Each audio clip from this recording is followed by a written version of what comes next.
अपनी बात भी नहीं रखते। तो जनता तुलना कर रही है कि एक विकास का बेटा है जयप्रकाश, विश्वास का बेटा है जयप्रकाश, सबको साथ लेके चलने वाला है जयप्रकाश, और जिस सदन में भेजने का काम जनता करती है वहां भी अपनी मुख्य। प्रिंस कुमार, जिस तरीके से लोकसभा चुनाव धीरे धीरे नजदीक आता जा रहा है, उसी दौरान राजद की तरफ से जो इंडिया महागठबंधन का भाग है और बिहार में ड्राइविंग सीट पे तेजस्वी यादव बैठे नजर आ रहे हैं, उसी के साथ उनके खाते में 23 सीट गई थी, जिसमें 22 सीटों के उम्मीदवारों की घोषणा उन्होंने कर दी है। लेकिन सिवान पे अभी भी सस्पेंस बना हुआ है। अब ये देखना होगा सिवान लोकसभा सीट का उम्मीदवार का नाम कब डिक्लेयर हो पाता है। लेकिन उससे पहले बांका लोकसभा का उम्मीदवार जो है, इस बार प्रत्याशी जो हैं, हमारे साथ हैं जयप्रकाश यादव, जो 2014 में लोकसभा चुनाव, जिस समय मोदी लहर पूरे देश में था, उस समय ये बांका से सांसद चुने गए थे। लेकिन 2019 में ये किसी कारण से नहीं चुने गए। लेकिन एक बार पुनः ये 2024 में अपनी पूरी रणनीति के साथ तैयार होकर मैदान में उतरे हैं। अब इनसे हम जानते हैं क्या क्या तैयारियां इनकी 2019 के तुलना में 2024 में विशेष करते हैं। सबसे पहले जयप्रकाश जी, बहुत बहुत स्वागत है। नमस्ते। क्या विशेष आप 19 से 24 के कंपेयर अगर हम करें तो विशेष तैयारियां किए हैं? 14 के लोकसभा में हमारी जीत हुई। ये हमारी जीत नहीं हुई, बांका के महान जनता मतदाता मालिकों की जीत हुई। हम पर भरोसा किया, विश्वास किया कि ये काम करने वाले लोग हैं, सबको साथ लेकर चलने वाले हैं, और 14 में जीत हुई।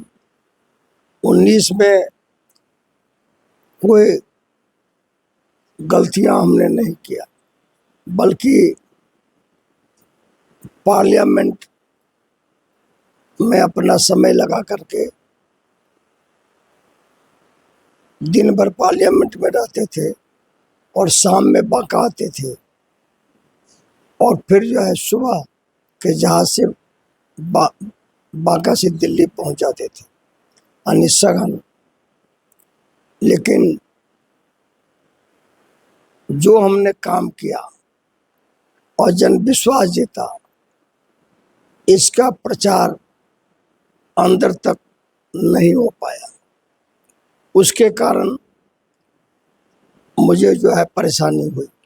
जयप्रकाश जी, सवाल ये है कि बांका की जनता आपको जो है पुल मैन के रूप में जानती है। बांका को आपने पुलों से बांट दिया, ऐसा लोग कहते हैं। लेकिन उसके बावजूद भी 2024 की जो रणनीति है आपकी चुनाव लड़ने की, इसमें क्या अलग लेकर आप आए हैं? सबसे पहले तो बात है कि बांका की जनता का, मतदाता मालिक का भावनाओं को आदर करें, जन समस्याओं से जुटें, और किसी भी इलाके का, किसी भी वर्ग का, किसी भी जाति का कोई भी छोटा काम हो, बड़ा काम हो, जो हो सकता है उसको ईमानदारी पूर्वक करने का हम शपथ खाए हैं, संकल्प लिए हैं, और हम करने का वचन भी दिया है। और जनता इसको मानती भी है कि ये सच्चा आदमी है, विकास का आदमी है, विश्वास का आदमी है। इस पर भरोसा करो और इनको जो है चुनाव में जिताओ।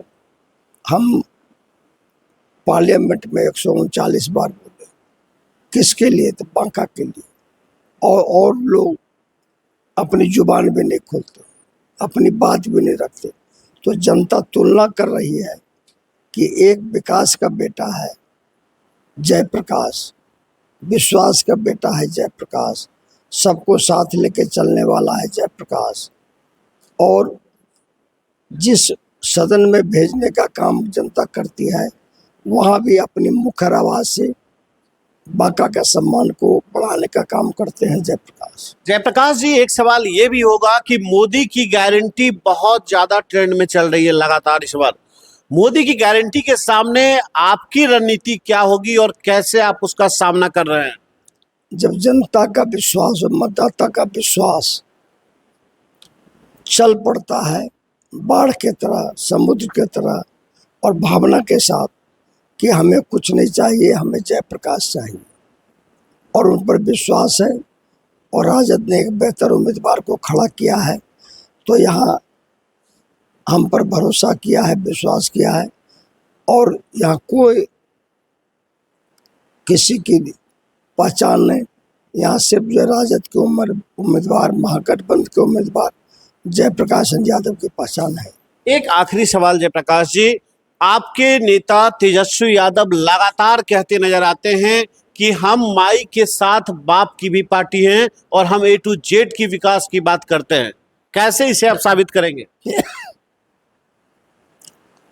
राष्ट्रीय जनता दल और राष्ट्रीय जनता दल के विपक्ष के नेता युवा शक्ति के प्रतीक, सभी युवाओं के दिल के धड़कन और आइकॉन तेजस्वी यादव ने कहा कि हम A to Z की पार्टी है।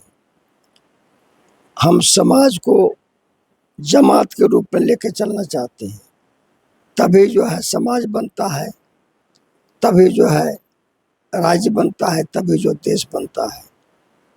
और तेजस्वी यादव जी ने जो भरोसा दिलाया, उस भरोसे को पूरा करके दिखाया कि 17 साल बनाम 17 महीना, 17 साल हो गया असेरी और 17 महीना हो गया पसेरी, यानी पलड़ा बहुत भारी हो गया। जो 36 साल का नौजवान वादा करते हैं वह जो है 5 लाख युवाओं को बिना जात और बिरादरी में बांटे हुए नौकरी देते हैं, या युवाओं के दिल का धड़कन है तेजस्वी यादव।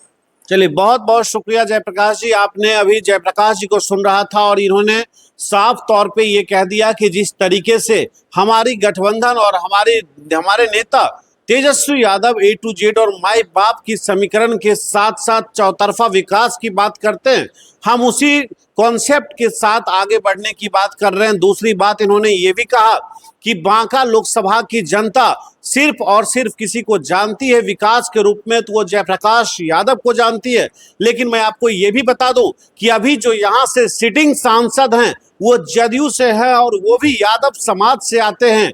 यहाँ पे यादव वर्सेस यादव दोनों पक्ष, इंडिया गठबंधन की बात हो या NDA गठबंधन की बात हो, दोनों तरफ से यादव जाति से दोनों प्रत्याशी हैं। अब देखना ये होगा निर्णायक भूमिका बांका लोकसभा की जनता किन के पक्ष में देती है, ये आने वाला वक्त बताएगा। और वो 4 जून वो निर्णायक दिन होगा जो पूरे देश को एक नया दिशा और दशा देने का काम करेगा। चलिए, फिलहाल अभी के लिए हम यहीं पे इस शो को रोकना चाहेंगे।